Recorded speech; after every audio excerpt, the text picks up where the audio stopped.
जिस private sector को भारत सरकार अपनी बड़ी जीत बता रहा था 2020 से, क्या अब बीएसएनएल की तरह इसरो के साथ भी बुरा हो जाएगा? कभी बीएसएनएल का एक छत्राधिकार था बाजार के ऊपर, लेकिन जैसे ही प्राइवेट प्लेयर्स आए, बीएसएनएल कहां खड़ा है ढूंढना पड़ता है। क्या अब वही हाल इसरो का हो जाएगा? तमाम चुनौतियां और चिंता हैं जिन्हें आज के सत्र में आप सबके साथ डिस्कस करेंगे। जिस इसरो में लगभग 14,500 कर्मचारी काम करते हैं, वहां 100 कर्मचारी निकलना एक बार के लिए छोटा नंबर हो सकता है, लेकिन इसरो की एक प्रमुख विंग जो सैटेलाइट सेंटर चलाती है, जिसमें 1339 कर्मचारी हैं, वहां से 80 वैज्ञानिक निकल जाएं तो यह बड़ा नंबर होता है। ठीक इसी प्रकार से 4,500 कर्मचारियों के साथ काम करने वाला विक्रम साराभाई स्पेस सेंटर, वहां से 20 वरिष्ठ वैज्ञानिक छोड़ दें। इनमें से हमारा जो बाहुबली यानी जीएसएलवी कर्क 3 मार्क 3 जो है, उसके डायरेक्टर विक्रम जोसेफ और चंद्रयान 3 के प्रोजेक्ट मैनेजर आदित्य रल्लापल्ली जैसे बड़े नाम अगर शामिल हो कि इन्होंने भी छोड़ दिया है, तो यह बड़ी चिंता का विषय बनता है। आइए आज के सत्र में इस पूरी कहानी को डिटेल से समझते हैं, इसके मायने जानते हैं। भारत से पहले ही बहुत से वैज्ञानिक समय समय पर नासा जाते रहे हैं। आज नासा के अंदर जो प्रमुख वैज्ञानिक हैं, उनमें बड़ी संख्या भारतीयों की है, लेकिन आज भारत के अंदर ही वैज्ञानिक नहीं रुक रहे हैं। इसके पीछे के मेजर रीजन क्या है? क्या उन्हें कोई पैसे देके खरीद रहा है, या फिर वो खुद वर्किंग कल्चर से सेटिस्फाई नहीं है? क्या भारत सरकार रिसर्च एंड डेवलपमेंट पर ठीक से धन खर्च नहीं कर रही है? सारी बातें आज के इस सत्र बात करते हैं इसरो की, इंडियन स्पेस रिसर्च ऑर्गेनाइजेशन। आगे बढ़े, लेकिन उससे पहले इसका थोड़ा इतिहास जान लेते हैं। इतिहास इसलिए क्योंकि आज जो एक इतना विशाल 14,500 से अधिक वैज्ञानिक और कर्मचारियों को रखने वाला संगठन है, इसकी शुरुआत कैसे हुई वो जानिए, क्योंकि इसके अंदर तमाम डिपार्टमेंट्स हैं साथियों। इसरो को डिपार्टमेंट ऑफ स्पेस लीड करता है, जो पीएमओ को रिपोर्ट करता है। इसरो की कई विंग्स बन चुकी हैं जो लॉन्चिंग व्हीकल के लिए काम करती हैं, स्पेस पोर्ट के लिए काम करती हैं, सैटेलाइट एप्लीकेशंस के लिए काम करती हैं, प्राइवेट सेक्टर के लिए काम करती हैं। बहुत सी विंग हो चुकी है, मतलब अपने आप में स्पेस के क्षेत्र में अपनी बहुत बड़ी सी फैक्ट्री समझिए आप फिलहाल के लिए इसरो। लेकिन इस इसरो की शुरुआत कैसे हुई, ये हल्का सा जान लीजिए ताकि आप आज के समय इसकी प्रासंगिकता को समझ पाएं। देश जब आजाद हुआ तब तमाम प्रकार की चुनौतियां देश के सामने रखी कि हम किस सेक्टर में आगे बढ़ें, क्या करें, देश को किस दिशा में उद्योग धंधों में आगे लेकर जाएं, कृषि में आगे लेकर के जाएं, कौन सी आर्थिक नीति अपनाएं, खुलेपन के साथ चलें, बंद के साथ चलें, क्लोज इकोनॉमी रहे, मिक्स्ड इकोनॉमी रहे। तमाम प्रकार की चुनौतियां और सवाल थे हमारे साथ। हमने समय के साथ साथ तमाम प्रकार के वैज्ञानिक जो दुनिया को ऑब्जर्व कर रहे थे, क्योंकि एक दौर था जिस समय शीत युद्ध चल रहा था और अमेरिका और सोवियत रूस लड़ रहे थे। युद्ध ही नहीं, केवल तकनीकी में भी लड़ रहे थे। और उस तकनीकी दौर में स्पुतनिक जैसा सैटेलाइट लॉन्च करके यूएसएसआर ने अमेरिका को यह बता दिया था कि अगर तुम न्यूक्लियर बॉम्ब चलाना जानते हो तो मैं अंतरिक्ष में सैटेलाइट भेजना जानता हूं। एक अलग रेस चल रही थी। तभी भारत के वैज्ञानिक विक्रम साराभाई भारत के प्रधानमंत्री तत्कालीन नेहरू जी के पास आते हैं और उनसे कहते हैं कि साहब, हमें भी जरूरत है, हमें भी अब इस दिशा में सोचना पड़ेगा कि भारत के लोगों के लिए मौसम संबंधी, संचार संबंधी जरूरतों की सुरक्षा की पूर्ति के लिए हमें भी अंतरिक्ष का रुख करना पड़ेगा। तब एक कमेटी बनाई गई जिसका नाम था इनको स्पार, यानी Indian national committee for space research. 1962 में विक्रम साराभाई के सुझाव पर इसका गठन किया गया। काम क्या था? काम यह था कि यह तय करेगी कि भारत अगर सैटेलाइट लॉन्च करे तो कहां से करे, सैटेलाइट्स के लिए क्या जरूरी होगा, तमाम तरीके की चीजें निकाली गई। उसमें केरल का तुम्बा चूज किया गया कि साहब यहां से हम रॉकेट चलाएंगे, क्योंकि ये इक्वेटर के बहुत नजदीक जगह है, तो आसानी से कम उसके साथ में सैटेलाइट्स को भेजा जा सकेगा। कोई बात नहीं साहब, यहां से प्रक्रिया शुरू होती है और भारत अपना 1963 में पहला साउंडिंग जो रॉकेट है, जिसको साइकिल पर रखते हुए कई तस्वीरें आप देखते हैं, वो यहां से लॉन्च कर देता है। ठीक है, हेडलाइन बनती है इनको spar formed by the DAE, यानी डिपार्टमेंट ऑफ एटॉमिक। आइए साहब, अब इसके बाद में क्या होता है कि ये जब गठित हो जाता है, समय के साथ महसूस होता है कि हमने चीज तो बना दी, लेकिन इससे काम चलेगा नहीं। कमेटी से सैटेलाइट नहीं चलेंगे, इसके लिए डेडिकेटेड हमें विंग बनानी पड़ेगी। इसी के साथ स्थापित हुआ 1969 15 अगस्त के दिन इंडियन स्पेस रिसर्च ऑर्गेनाइजेशन, जैसे काम दिया गया कि साहब अब आप वैज्ञानिकों को साथ में लो और अंतरिक्ष क्षेत्र में आत्मनिर्भरता के लिए काम करना शुरू करो। इसरो ने काम करना शुरू किया। इसरो धीरे धीरे काम करने लगा, प्रोजेक्ट्स की संख्या बढ़ने लगी, उपग्रह हों, लॉन्च व्हीकल्स हों, अंतरराष्ट्रीय सहयोग हो, इन सब चीजों के लिए तमाम प्रकार की चुनौतियों से इसरो को गुजरना पड़ा। समय बीत ही रहा था, तब महसूस हुआ कि भारत सरकार भी तो इसरो को फंड देने के लिए कुछ प्रशासनिक अधिकारियों को अपॉइंट करे ताकि वैज्ञानिक अपना काम कर सके, यानी प्रबंधन का विकास करना जरूरी था। यहां से जन्म हुआ डिपार्टमेंट ऑफ स्पेस का, डिपार्टमेंट ऑफ स्पेस, जो कि आज प्रधानमंत्री के अधीन कार्य करता है 1972 में। सीधा पीएमओ ही इसके साथ बातचीत करता है। डिपार्टमेंट ऑफ स्पेस बनाया गया, जिसके अधीन इसरो को कहा गया कि भाई आप एक काम करो, प्रशासनिक काम ये संभाल लेगा, आप तो अपना काम रिसर्च पर फोकस करो। तो हमारे देश में पहले एक कमेटी बनी, फिर इसरो बना, फिर डिपार्टमेंट बना। उल्टा होता है बहुत सी जगह पर, पहले डिपार्टमेंट्स बनते हैं फिर वैज्ञानिक सी चीजें बनती हैं। हमारे यहाँ पे कुछ और हुआ, कोई बात नहीं। इसरो का काम फैलने लगा, काम फैलने लगा तो कुछ स्पेशलाइज्ड विंग बनाना शुरू किया गया। जैसे वीएसएससी को काम दिया गया कि भैया आप रॉकेट डिजाइन करेंगे, ऐसे यूआरएससी को काम दिया गया कि आप उपग्रह निर्माण का केंद्र बनाएंगे, एलपीएससी, इन सबको अलग अलग जगह, ये जितने भी नाम आप देख रहे हैं ये मैं आपको यहां पर फ्लो चार्ट में दिखा चुका हूं। ये तमाम प्रकार के जो नाम आप देख रहे हैं स्पेस के लॉन्चिंग के लिए, अंतरिक्ष, यहां पे स्पेस का, यहां पर एनएसआईएल देख रहे हैं, अंतरिक्ष कॉर्पोरेशन देख रहे हैं, ये तमाम जैसे एसडीएससी, एसएचएआर देख रहे हैं, Vikram Sarabhai space centre, liquid propulsion system force centre, URSC, UN Rao satellite centre, space application centre, ये तमाम प्रकार के सेंटर्स को अलग अलग काम दे दिया गया कि आप ये सारे काम निपटाएंगे। वर्क डिवीजन हो गया, यानी कि इसरो अब बहुत बड़ा बनता चला गया। यानी कि अपने आप में अब इसरो कोई संस्था नहीं रह गया, एक प्रॉपर प्रकार से संस्थानों का नेटवर्क बनकर आ गया। काम और बढ़ने लगा। बोले अब क्या करें? बोले अब दिक्कत यह कि हम अपने सैटेलाइट तो भेज पा रहे हैं, लेकिन हम धीरे धीरे और दुनिया के लोगों को भी अपनी जगह का इस्तेमाल करने दें। इसरो ने यहां से फिर एक कॉरपोरेशन बनाया जिसका नाम अंतरिक्ष पर आधारित था, बोला गया एंट्रिक्स कॉरपोरेशन। 1990 में भारत ने 1992 में भारत ने एक एंट्रिक्स कॉरपोरेशन बनाया जिसका काम था कि जो इसरो की तकनीकी है और जो हमारी लॉन्चिंग फैसिलिटीज हैं, इसको हम अंतरराष्ट्रीय बाजार तक लेकर जाएंगे, वैश्विक बाजार तक हमने रीच बना दी। इससे क्या हुआ? दुनिया भर के सैटेलाइट्स भी हम अपने रॉकेट्स के थ्रू छोड़ने लगे। मतलब हमने एक विंग खड़ी कर दी कि अंतरराष्ट्रीय बाजार से संपर्क स्थापित करो। ठीक है, इस दौर में सोचो हमने कितने सारे काम कर लिए।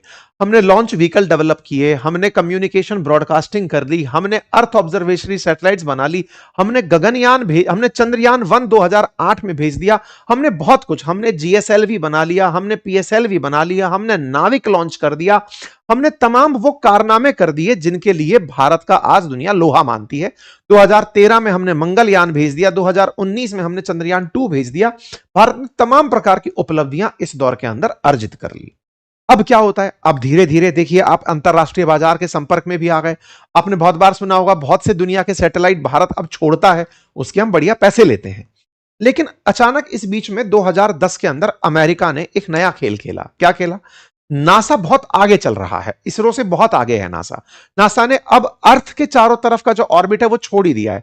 उसका कहना है अब हम इंटर स्टेशनरी काम करते हैं, यानी कि हम मून से आगे का काम करेंगे, सॉरी मंगल से ऊपर का काम करेंगे, मून वून तो अब हमारी प्राइवेट कंपनियां संभाल लेंगी। 2010 में नासा ने ब्लू ओरिजिन या फिर स्पेस एक्स जैसी कंपनियां जो इलॉन मस्क की हैं, इनके दम पर अपना डोमेस्टिक बाजार छोड़ करके बोले अब हम ऊपर का बाजार देखेंगे, आप लोग इस मार्केट को प्राइवेट लोग रन करें। हमको समझ में आया कि यार दुनिया में प्राइवेटाइजेशन हो रहा है तो अब हमको भी प्राइवेट फील्ड को एंट्री करानी चाहिए। 2010 में नासा ने किया, 2019-20 तक हम लोग भी वहां तक पहुंच गए कि भाई अपन को भी करना पड़ेगा। यानी इसरो ने भी समझ लिया कि अब हमें भी प्राइवेट सेक्टर को लाना पड़ेगा। इसके लिए हमने एक संस्थान बनाया जिसका नाम NSIL रखा, न्यू स्पेस इंडिया लिमिटेड। इसका काम क्या था? इसका काम था कि इसरो की जो तकनीकी है और लॉन्च सेवाएं जो हैं उसका कैसे कमर्शियल यूज किया जा सके। मतलब अब ऐसे समझो जैसे आज हमारे पास बस स्टैंड है, आपके पास कोई प्राइवेट बस है, प्राइवेट बस सरकारी बस स्टैंड से भी तो ऑपरेट हो सकती है। इस काम के लिए एक आदमी बिठा दिया, एक संस्था बिठा दी कि सुनो इस बस स्टैंड का यूज अगर सवारियों के लिए कोई प्राइवेट बस करे तो उससे किराया ले लेना। इसको ऐसे समझ लो, आज भारत के इतने सारे पोर्ट हैं, उस पोर्ट पर सरकारी काम भी हो रहा है, प्राइवेट काम भी हो रहा है। बोले प्राइवेट काम के लिए एक संस्था बना दी। तो बोले इसरो के पास अब सब कुछ सेटअप तैयार है, तो प्राइवेट लोग अगर आना चाहें तो उनसे कहो कि जगह का यूज कर लें, लॉन्च पैड का यूज करना चाहते हैं या तकनीकी का यूज करना चाहते हैं कर लें, एक संस्था बनाओ। तो NSIL नाम से हमने एक संस्था बना दी। एक और संस्था भी बनाई जिसका नाम था IN स्पेस, जिसका मतलब हुआ Indian national space promotion and authorisation centre. बोले आपने परमिशन तो दे दी, लेकिन अगर कोई कंपनी यहां पर आकर के गलत तरीके से हमारी तकनीक का उपयोग करे, हमको उसके अंदर निगरानी भी तो करनी पड़ेगी। जैसे आज अडानी अगर एटॉमिक सेक्टर में एंट्री करा है तो भारत का इंडियन एटॉमिक रिसर्च सेंटर, उसके अलावा भारत की ऐसी एजेंसी जो एटॉमिक एनर्जी में इंटरफेयर कर सकती हैं, वो जाकर तो चेक कर पाए ना कि अंदर क्या हो रहा है। तो बोले ऐसे ही अगर कोई प्राइवेट कंपनी स्पेस में काम कर रही है तो उसके अंदर निगरानी करने के लिए एक नियामकीय संस्था बनाओ। तो बना दिया गया IN स्पेस नाम से संस्था। तो दो हो गई, एक हो गई NSLIL जो कि धंधा लेकर आएगी, और दूसरा उन प्राइवेट कंपनियों की निगरानी करेगी। 2020 में हम लोग भी इस काम में उतर गए। आप सोचो 2014 में एक भी शायद प्राइवेट सेक्टर कंपनी हमारे स्पेस में नहीं थी। आज 500 से ज्यादा कंपनियां स्पेस के अंदर प्राइवेट सेक्टर के अंदर एंट्री कर चुकी हैं। आप सोचिए कि हमने 2020 में जैसे ही प्राइवेट सेक्टर ओपन किया, तमाम प्रकार की कंपनीज इस सेक्टर में लाइन लगाकर आ गई। आज भारत की टॉप कंपनीज के अगर नाम लें जो बीते 5 साल के अंदर तेजी से बढ़कर आई हैं, उनमें स्काई रूट एरोस्पेस का नाम है, ऐसे ही अग्निकुल कॉस्मोस का नाम है, पिक्सल का नाम है, ध्रुवा का नाम है, गैलेक्साई का नाम है, दिगांतारा का नाम है, बेलेंट्रिक्स का। और ये दो नाम तो जो स्काई रूट और अग्निकुल हैं, ये तो बहुत ही तेजी से आगे चल रहे हैं। बिलियन डॉलर कंपनी बन चुकी हैं ये। इन्होंने इतना तेजी से फंडिंग उठाई है, फंडिंग की तो हेडलाइन बनी है। टॉप 5 में देखा जाए तो स्काई रूट और अग्निकुल का नाम है। स्काई रूट तो अपना भी विक्रम करके 1 2 3 नाम से रॉकेट भी बना चुका है, सफल परीक्षण कर चुका है। सैटेलाइट और रॉकेट बनाने में अब ये तेजी से लोग आगे निकलते हुए आ रहे हैं। मतलब आप ये देखो कि 400 प्राइवेट स्टार्टअप इंडिया के अंदर बीते 5 साल के अंदर केवल स्पेस सेक्टर में आ गए हैं। $500 मिलियन से ऊपर की फंडिंग प्राप्त कर चुके हैं। इतना पैसा इनके अंदर निवेश हो चुका है, इतना तेजी से। मतलब 2014 में एक कंपनी, तो 2026 में 400 नई कंपनियां स्टार्टअप के अंदर आ गई, और निवेश $600 मिलियन का। तो खुद हमारे मंत्री जो विज्ञान के हैं उन्होंने बोला कि इतना तो इन्वेस्टमेंट लेकर आ गए। तेजी से प्राइवेट सेक्टर इन हुआ। अब एक बात बताइए, प्राइवेट सेक्टर से फंडिंग आ गई, प्राइवेट सेक्टर की कंपनियां आ गई, इनको काम करने वाले वैज्ञानिक कहां से लाओगे? काम करने वाले वैज्ञानिकों के लिए आवश्यकता अचानक आ पड़ी। 5 साल में वैज्ञानिक तैयार नहीं होता। वैज्ञानिक सालों की मेहनत से निकलता है, काफी सारी रिसर्च करता है, बहुत सा समय खपाता है, तब जाकर वैज्ञानिक बनता है। ऐसे में अचानक वैज्ञानिकों के लिए ऑप्शंस ओपन हो गए। 400 कंपनियां सामने। अब तक जॉब देने के लिए इसरो खड़ा था, अब 400 कंपनियां एक साथ सामने आई। क्या ऑप्शंस हुए? इन्होंने कहा छोड़ो इसरो, इन्हें ज्वाइन करते हैं।